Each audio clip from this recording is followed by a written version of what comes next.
Hello, my name is Nazeer Khan from the Faculty of Civil Engineering Technology. Welcome to all of you in Canada, and for those international viewers, welcome to you also. Nice to have all of you here with me. When we look at what we have on the screen, we have what we call an implicit function. Alright, so we're going to go and differentiate an implicit function. What is an implicit function? It is not explicitly stated what the dependent variable is. It's mixed variables in there. So when we look at this particular problem here, we don't have the y, which is the dependent variable, isolated on the left hand side and everything else on the right hand side. We're going to go and differentiate this as is. When we look at differentiating this, the one thing that we have to remember to do is every time that we differentiate the y variable, we have to add dy dx to it, and we'll see that right away as we go through the differentiation of this particular function. So when we look at differentiating this first term, which has a y in it, it is going to be multiply by the power and reduce the power by 1 and then add dy dx to it. When we look at the second term, terms are separated by minus and plus sign. We're going to multiply by the power, that becomes 4, reduce the power by 1, that'll just become x. And when we do the differentiation of a constant, it is 0. Okay, so that's what we're doing in this second step here. And 3 times x reduce the power, or y reduce the power to the square, right? And we're going to add the dy dx. And 2 times 2 is 4, x, and this becomes 0. Okay. The next step is to isolate the dy dx on one side, on the left hand side of the equal sign, everything else on the right hand side. So to do that, I'm going to have to take this 4x over to the other side and make it minus, and then I'm going to divide out the 3y squared. So let's go and do that step. And that's what I've done. I've taken this over to the other side. It becomes minus 4x right there. And then I'm going to divide each side by 3y squared, and this becomes 1, and the 3y squared is there. And basically the last step that we have here, we have to look at the derivative of this and see if we could simplify it, put it in its prime form to ensure that it's you get the full marks for this. Okay, so I don't see that I could take out any common factor, or I could use algebra to reduce this anymore. Okay, so that would be the end of this problem. Let's look at another one. And when we look at this one is a bit more complicated. We have mixed variables right here. This is a product. We have mixed variables with x and y, and it's not it's not isolated, the y on one side and everything else on the other side. We're going to do the derivative of this as is. To do the derivative of this first term here, it's not a problem. The second term, we have to remember to use the product rule. And let's look at the formula for the product rule. We have a product multiplication that's happening, and we're going to do the derivative of this. The procedure that we have to use is take the first term and multiply it by the derivative of the second term, put a plus sign in between, take the second term, multiply by the derivative of the first term, right? So that is what we have to do for this particular term right in here. We have to use this formula. Let's go and take the derivative of this, and we have to remember that we have to take place the dy dx every time that we take the derivative of the y term. Okay, so this will become 12y cubed. Okay, and this becomes 12y cubed dy dx. Okay, when we look at this part of it here, we're going to take the first factor, place it there, and we're going to take the derivative of the second factor, which just becomes dy dx. Alright, so that's where it is, and then we're going to put the plus sign in between like we see in the formula here, and we're going to take the second factor, which is this one, and we're going to do the derivative of this and multiply it, so we have 2x, and that's where it is. So this right in here, we're using the product rule for this, which is this formula here, for that term there, and we have gotten the derivative of that term. And every time that we take the derivative of y, we have to remember to place dy dx. Okay, for this term now, fairly straightforward. 3 times 2 is 6, reduce the power by 1 will be x squared, 6x squared.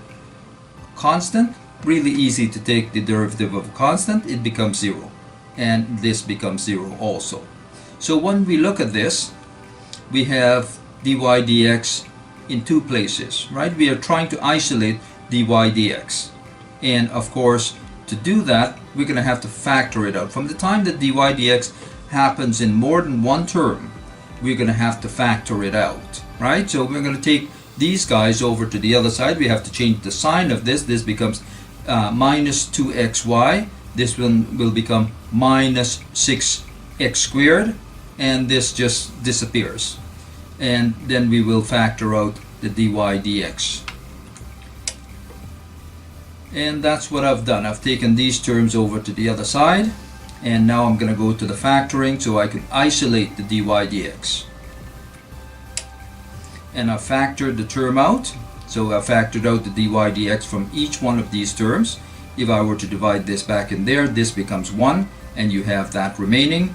And if I divide this into that, this becomes 1, and you have x squared remaining. So if we multiply this out, we get exactly what's there. We know this is the factor of above here. We're going to divide out the 12y cubed plus x squared. We're going to divide that out so that we could isolate the dy dx, and then we'll look for whether we are in prime form or not, right? So when we look at the next step here,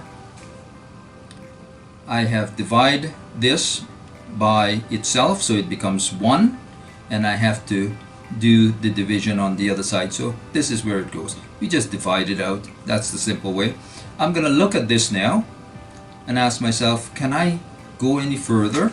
Can I put it in a prime form? And when I look at the denominator, I can't take out anything from the denominator because we have different variables, and we don't have we have understood 1 here, so that's an odd number. This is an even number. It's not going to work out very well. But when we look at the numerator, I could see that I have x and x, so there's commonality there. I could pull out the x, and I have minus 2 and a minus 6, so I could pull out a minus 2 from each one of these. So a minus 2x would be a common factor for the numerator. Let's go and pull that out, and that's what I've done. When I pull out minus 2x, if I divide it into there, I will get just positive y, and divide this into there, I'll get positive 3x. And then I'm going to look it over one more time to see if I could do anything else, and no, I don't see anything else that I could do with this. So this is the end of this this particular problem. This is the prime form of the derivative, and you could move on to another problem. Let's do exactly that. Let's go and move on to another problem. When we look at this guy here, and again we have mixed variable, and we don't have the dependent variable isolated. We're going to do the derivative as is, and of course when we look at this, we have a quotient. Alright, so we're going to have to use the quotient rule for this.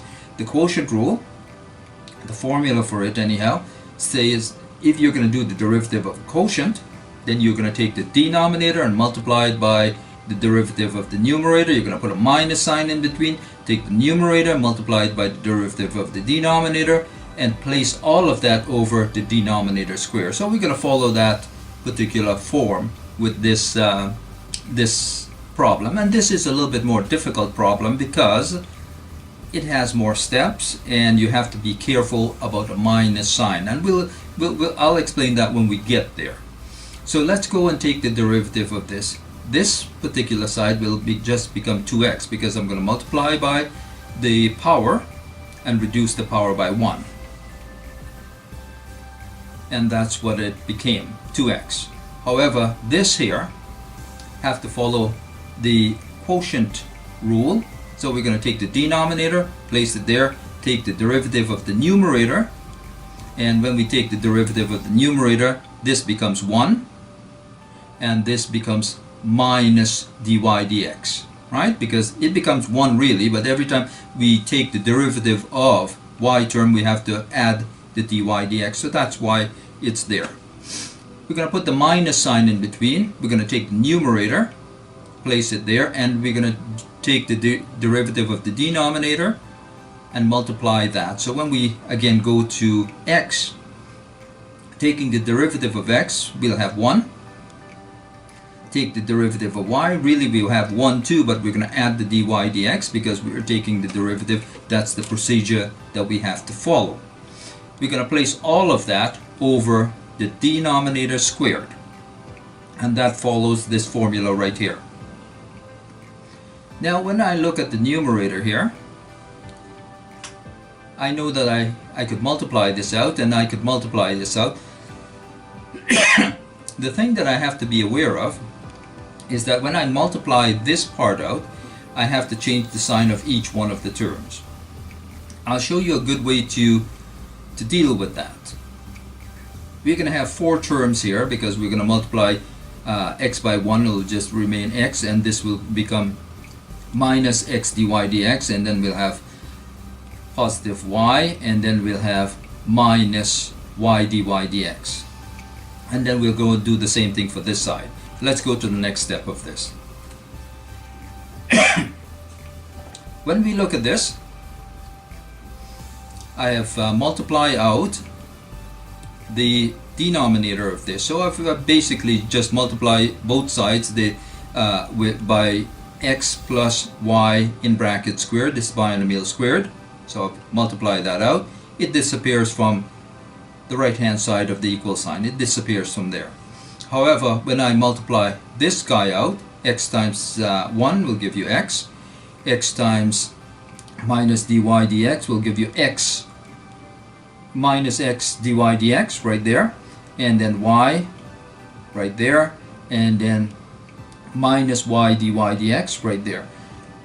I placed the minus sign right there, and I opened up brackets because this is a common area of mistake. When students multiply this out, they don't change the sign.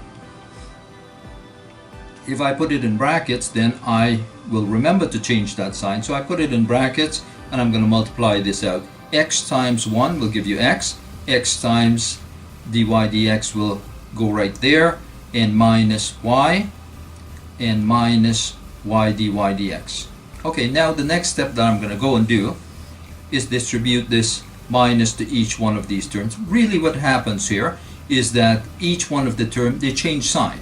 This becomes minus, this becomes minus, this becomes plus, this becomes plus. But it's an important step to pay attention to. And of course, that's what I did here. Minus, minus, plus, plus. And that's what we have here. Minus, minus, plus, plus. Okay? Now, the next step of this is to go and isolate all of these dy dx on the left hand side, everything else on the right hand side. When we look at this particular problem, I see I have x here and I have a minus x, so those will cancel out. I have a minus x dy dx and I have a minus x dy dx. These are like terms, so I'll have minus 2x dy dx, and when I look at the y, I have plus y, and plus y will give you 2y. And then when we look at the last term here, we'll have minus y and plus y dy dx. Those will cancel out. So the next step that we have here is to put those together. So we have 2y, this guy and that guy, and we have the x's, this guy and this guy becomes that. Everything else here cancels out because there's one positive and one negative one. So if I want to go and isolate my dy dx, I have to take this 2y over to the other side, change the sign of it, and divide out minus 2x. So let's go and do that. I've taken this over to the other side, it changed sign. I'm going to divide out this guy now. And when I do that, I've isolated my dy dx. This is actually the derivative of this term, but I have to go and look and see if I am in prime form again. When we look at each one of these terms, this is one term, this is another one, this is another one here. Of course, we see that there's a commonality of 2. If this was an x, we would have a commonality of 2x, but it is not an x, right? So I'm going to go and divide through by minus 2, and this will just becomes minus x, and this one will become plus y, and then I will rearrange it to put it in its final form, and that's what has it, plus y minus x times the binomial squared divided by x. And that's your final answer. I hope that explains implicit differentiation. I've done the product and the quotient rule, so that's a review of that also. Thank you, have a nice day, and if you like this video, please subscribe or give a thumbs up, or both. Thank you very much. Bye-bye.